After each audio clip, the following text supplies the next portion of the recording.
வணக்கம். நம்ம நாடகத்துடைய தலைமை ஆசிரியர் சங்கரதாஸ் சுவாமிகள் பத்தி பார்த்தோம். தமிழ் நாடக தந்தை பம்மல் சம்பந்த முதலியார் பற்றி பார்த்திருக்கோம். இப்ப பார்க்க போறது யாருன்னு சொன்னேன்னா, பரிதிமாற் கலைஞரை பத்தி பார்க்க போறோம். நமக்கு யாரு எந்த நூலை எழுதியிருக்காங்கங்கிறது தெளிவா தெரிஞ்சிருக்கணும். ஒரு நூல குடுத்து, இப்ப நாடகவியல்ங்கிற நூலை இயற்றியது யாரு அப்படின்னு சொன்னா நமக்கு தெரிஞ்சிருக்கணும். அதுக்காக தான் சொல்லிக் குடுக்கேன். இப்ப பரிதிமாற் கலைஞருடைய இயற்பெயர் என்னன்னு சொன்னேன்னா, சூரிய நாராயண சாஸ்திரி. நாடக இலக்கண நூலை இயற்றிருக்காங்க. அது என்னன்னு சொன்னா நாடகவியல்ங்கிற பேர்ல 1897ல. நாடகவியல் எத்தனை பகுதிகளை கொண்டது அப்படின்னு சொன்னா 4 பகுதிகளை கொண்டது. நம்மளுக்கு சூரிய நாராயண சாஸ்திரின்ன உடனே 4 திசைக்கும் சூரியன் என்ன செய்யும்? எல்லா பக்கமும் ஒளி வீசக்கூடியதா காணப்படும். பரிதிமாற் கலைஞர் அப்படின்னு கூட எளிமையா ஞாபகத்துல வச்சுக்கலாம். பொதுத்தன்மை. பொதுவா எல்லாருக்குமே அதுதான். அமைப்பு.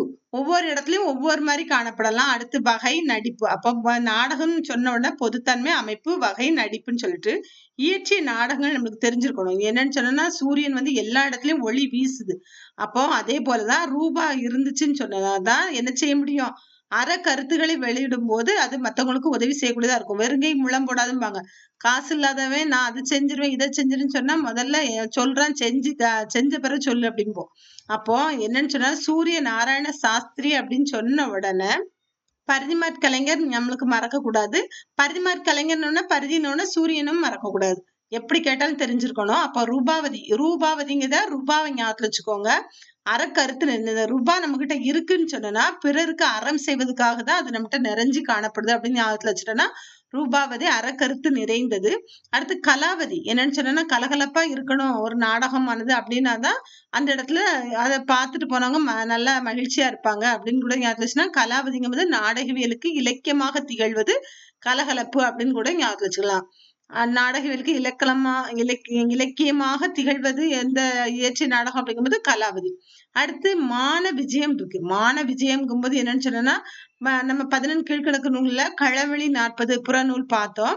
இந்த களவழி 40ங்க நூலை பின்பற்றி தான் என்னன்னு சொன்னோம்னா, கணைக்கால் இரும்பொறையின் வரலாற்றை கூறுவதா இந்த மான விஜயம்ங்கிற நூலானது என்ன செய்து காணப்படுது.